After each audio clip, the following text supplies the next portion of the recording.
Coronavirus, les supercontaminateurs, mythe ou réalité? Un malade capable de contaminer des dizaines voire des centaines de personnes? Discuter, le concept de supercontaminateur de virus reste en partie une énigme pour les médecins, tant les différents facteurs de transmission sont difficiles à démêler. La notion de ce qu'on appelle en anglais les superspreaders n'est pas née avec le Covid-19, elle a déjà été utilisée par exemple lors des deux autres épidémies mortelles à coronavirus, le SRA, 2002 à 2003, ou le MERS, en cours depuis 2012. Le terme a ressurgi plusieurs fois à la faveur de l'épidémie actuelle qui, partie de Chine, a essaimé dans le monde entier. À lire aussi, toutes les infos sur le coronavirus n'est pas un terme médical, il sert à désigner une personne qui infecte un nombre proportionnellement très important d'individus, sans qu'il y ait forcément un seuil précis, explique à la femme Eshad Alja, médecin spécialiste des maladies infectieuses émergentes et de la préparation aux pandémies, à l'université américaine Johns Hopkins.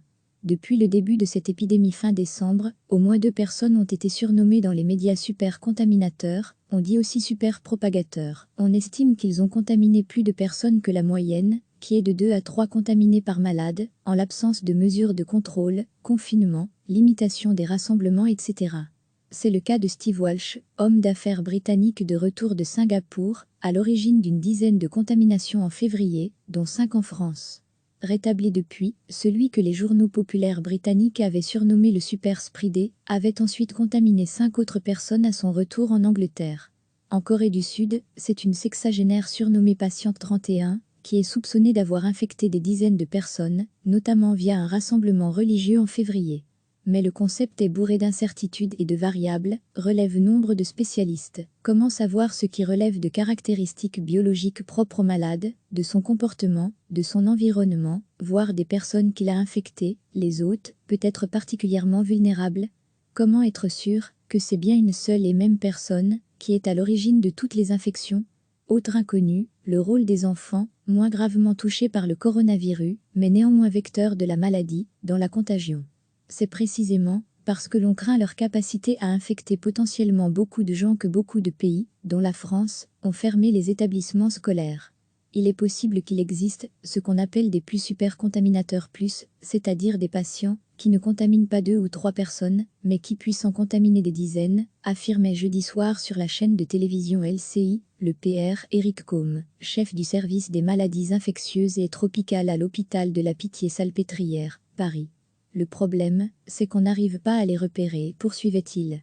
Il semble que certains patients, et sans que ce soit corrélé à l'intensité des symptômes, excrètent beaucoup plus de virus que d'autres, et donc transmettent plus, dit aussi à l'AF, le PR Olivier Bouchot, chef du service des maladies infectieuses de l'hôpital Avicenne de Bobigny. Mais, nuance-t-il, ce n'est qu'une hypothèse actuellement, et évidemment on n'a pas d'explication claire à ce stade, ce qui n'est d'ailleurs pas spécifique au Covid-19. Nous sommes tous différents quant à nos systèmes immunitaires, nos comportements et les lieux où l'on se déplace. Tous ces éléments peuvent jouer un rôle dans le nombre de personnes que l'on peut infecter. Les facteurs biologiques et comportementaux peuvent être des facteurs, mais aussi le temps et le lieu, résume Crystal Donnelly, professeur d'épidémiologie statistique à l'Imperial College de Londres et à l'Université d'Oxford. Des incertitudes qui font même dire au docteur Bara Pankania, spécialiste des maladies infectieuses de la faculté de médecine de l'université britannique d'Exeter, que ça n'existe pas, un plus superspreader. Pour lui, c'est un terme inapproprié. Ce que nous avons, ce sont des circonstances qui ont mené à l'infection d'un plus grand nombre de gens, estime-t-il, en évoquant le cas de la patiente 31 en Corée du Sud. Et c'est souvent la foule, un endroit confiné avec peu de ventilation, un contrôle infectieux défaillant, et souvent une personne au début de sa maladie, quand les sécrétions sont maximales, dit-il encore. C'est pour ces raisons que beaucoup préfèrent parler de situation de superpropagation, superspreading en anglais, plutôt que de qualifier une personne de superpropagateur, un terme d'ailleurs qualifié de stigmatisant par le ministre français de la Santé Olivier Véran. Recevez chaque matin l'essentiel de l'actualité. Un malade capable de contaminer des dizaines voire des centaines de personnes? Discuter, le concept de supercontaminateur de virus reste en partie une énigme pour les médecins, tant les différents facteurs de transmission sont difficiles à démêler. La notion de ce qu'on appelle en anglais les superspreaders n'est pas née avec le Covid-19, elle a déjà été utilisée par exemple lors des 2 autres épidémies mortelles à coronavirus, le SRA, 2002 à 2003, ou le MERS, en cours depuis 2012. Le terme a ressurgi plusieurs fois à la faveur de l'épidémie actuelle qui, partie de Chine, a essaimé dans le monde entier. À lire aussi, toutes les infos sur le coronavirus n'est pas un terme médical, il sert à désigner une personne qui infecte un nombre proportionnellement très important d'individus, sans qu'il y ait forcément un seuil précis, explique à la femme Eshad Alja, médecin spécialiste des maladies infectieuses émergentes et de la préparation aux pandémies, à l'université américaine Johns Hopkins. Depuis le début de cette épidémie fin décembre, au moins 2 personnes ont été surnommées dans les médias super contaminateurs, on dit aussi super propagateurs. On estime qu'ils ont contaminé plus de personnes que la moyenne, qui est de 2 à 3 contaminés par malade, en l'absence de mesures de contrôle, confinement, limitation des rassemblements, etc. C'est le cas de Steve Walsh, homme d'affaires britannique de retour de Singapour, à l'origine d'une dizaine de contaminations en février, dont 5 en France. Rétabli depuis, celui que les journaux populaires britanniques avaient surnommé le super spreader, avait ensuite contaminé 5 autres personnes à son retour en Angleterre. En Corée du Sud, c'est une sexagénaire surnommée Patiente 31, qui est soupçonnée d'avoir infecté des dizaines de personnes, notamment via un rassemblement religieux en février. Mais le concept est bourré d'incertitudes et de variables, relève nombre de spécialistes. Comment savoir ce qui relève de caractéristiques biologiques propres au malade, de son comportement, de son environnement, voire des personnes qu'il a infectées, les hôtes, peut être particulièrement vulnérables? Comment être sûr que c'est bien une seule et même personne qui est à l'origine de toutes les infections? Autre inconnu, le rôle des enfants, moins gravement touchés par le coronavirus, mais néanmoins vecteurs de la maladie, dans la contagion.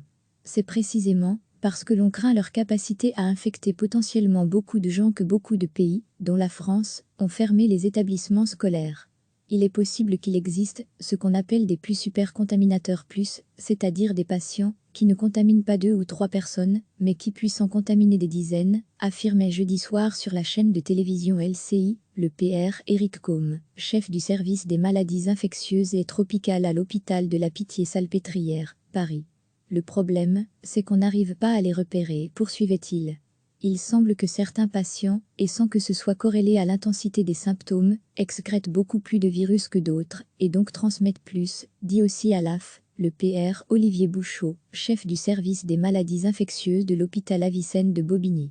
Mais, nuance-t-il, ce n'est qu'une hypothèse actuellement, et évidemment on n'a pas d'explication claire à ce stade, ce qui n'est d'ailleurs pas spécifique au Covid-19. Nous sommes tous différents quant à nos systèmes immunitaires, nos comportements et les lieux où l'on se déplace. Tous ces éléments peuvent jouer un rôle dans le nombre de personnes que l'on peut infecter. Les facteurs biologiques et comportementaux peuvent être des facteurs, mais aussi le temps et le lieu, résume Christel Donnelly, professeur d'épidémiologie statistique à l'Imperial College de Londres et à l'Université d'Oxford. Des incertitudes qui font même dire au docteur Bara Pankania, spécialiste des maladies infectieuses de la faculté de médecine de l'université britannique d'Exeter, que ça n'existe pas, un plus super spreader. Pour lui, c'est un terme inapproprié. Ce que nous avons, ce sont des circonstances qui ont mené à l'infection d'un plus grand nombre de gens, estime-t-il, en évoquant le cas de la patiente 31 en Corée du Sud. Et c'est souvent la foule, un endroit confiné avec peu de ventilation, un contrôle infectieux défaillant, et souvent une personne au début de sa maladie, quand les sécrétions sont maximales, dit-il encore. C'est pour ces raisons que beaucoup préfèrent parler de situation de super-propagation, super-spreading en anglais, plutôt que de qualifier une personne de super-propagateur, un terme d'ailleurs qualifié de stigmatisant par le ministre français de la Santé Olivier Véran. Cliquez sur s'abonner pour recevoir les dernières nouvelles.